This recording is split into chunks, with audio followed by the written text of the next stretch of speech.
Hey everyone, welcome back. This is your next stimulus payment update for today, Friday, June 12th. I hope you guys are having a good start to your Friday, or if you're watching this on Saturday as well. I am going to go ahead and update this chart for you guys. There is a number of new changes you're going to want to see, but before we do that, as always, I am going to share with you the top new stimulus news stories that you need to know about. There are 4 of them for today's new episode, and so I want to go start off at number 4 and then bring you up to the number 1 news story related to stimulus.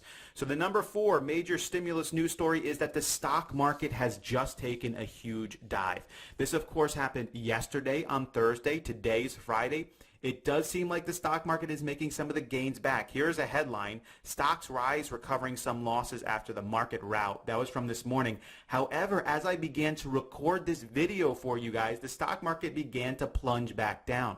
So I'm not even sure what it's doing right now. By the time you view this video, it could be back in the negative, falling again, or it could rise back up. I don't really know.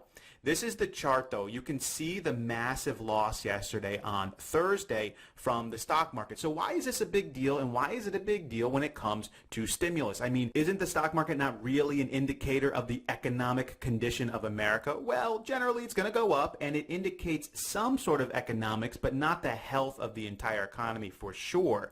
But what I think is important right now is that the stock market gains, what is pushing the stock market up more than almost ever, I mean, at least in recent history, it's purely based off of rich people and investors who are hedging their bets primarily on speculation that everything is going to go back to normal. They're seeing huge discounts on stocks right now. They want to flood their money in because they believe all these companies will open back up and become normal companies again. Proof of this is many of the companies that are seeing these massive gains, they're not even open right now. They're literally making $0, yet their stock prices are increasing dramatically, which shows us that this is all speculation and future projection, generally by investors and rich individuals. So why does that crash matter when it comes to stimulus?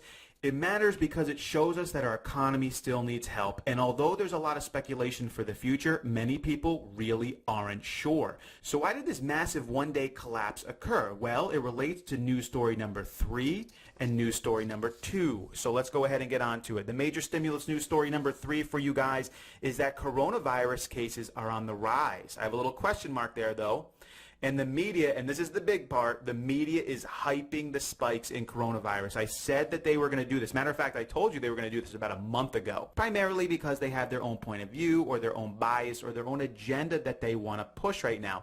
You can see some of the headlines. 14 states and Puerto Rico hit the highest 7-day average of new coronavirus infections. That is from the Washington Post. The Boston Herald: protests, reopenings cause fears of coronavirus spikes in Massachusetts City with the highest infection rates. ABC News: ominous sign of the 14 states rising with new coronavirus cases. Arizona has experts especially worried. And this is all over the place. The only places that don't seem like they're hyping it right now are Fox News and the conservative news networks, primarily because they have their own agenda too. They don't want to push rising or negative outlooks on coronavirus cases because it goes against what they want, while the other ones do. Take a look at the chart. This is the United States, daily new cases in the United States. It goes all the way up to June 11th. You can see the cases there for yourself. Are they on the rise as a whole?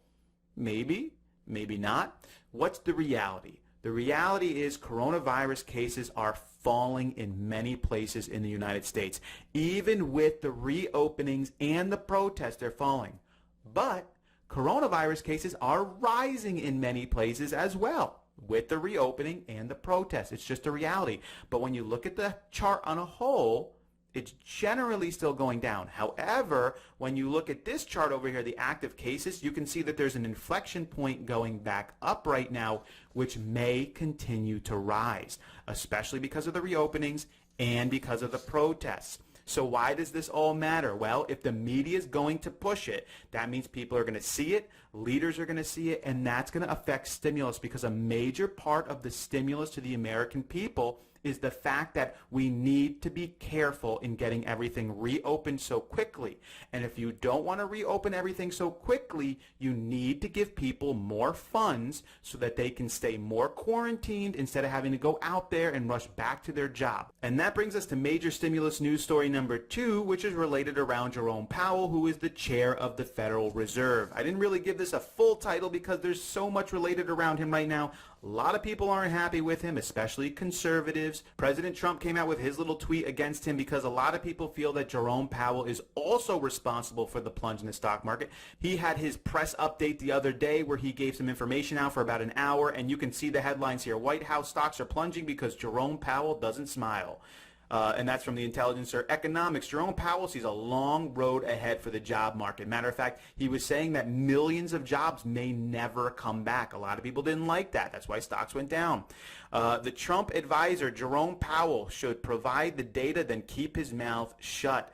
This, even from the Hill, the Dow plunges more than 1,800 points, and they have Jerome Powell there in the front there giving his little press conference. So Jerome Powell is getting a lot of heat because he basically came off pretty negative, and that's acceptable, I guess. So a lot of people think that he was acting, really. Like, he generally thinks things are going to be okay, but he's trying to get the Congress, the Senate and the House of Representatives, really the Senate right now, to start moving in providing more stimulus for the American people. But he said something that I think is really interesting that I think you need to know about. So I'm going to play it right now. Activity in many parts of the economy has yet to pick up, however, and overall output is far below earlier levels. Moreover, despite the improvements seen in the May jobs report, unemployment remains historically high. Weak demand, especially in sectors most affected by the pandemic, is holding down consumer prices. As a result, inflation has fallen well below our symmetric 2% objective. Indicators of longer-term inflation expectations have been fairly steady. The extent of the downturn and the pace of recovery remain extraordinarily uncertain and will depend in large part on our success in containing the virus. We all want to get back to normal, but a full recovery is unlikely to occur until people are confident that it is safe to re-engage in a broad range of activities. So just watching that little clip there, did you agree with the headlines? Should Jerome Powell smile a little bit more? Did he look a little uncertain? Can you guys see why when the chair of the Federal Reserve is acting like that the stock market plunges? A lot of people looked at his attitude and were like, what is wrong with this guy? Are things all okay? You kind of saw it right there. But one of the things that I want to highlight for you is the fact that he talked about inflation. One of the big problems that people have with the stimulus payments and more stimulus payments to the Americans and these trillions of dollars price tag is that it could cause inflation. But what he just said there is the reality of the situation is inflation is actually going down, more so than they would like. Why?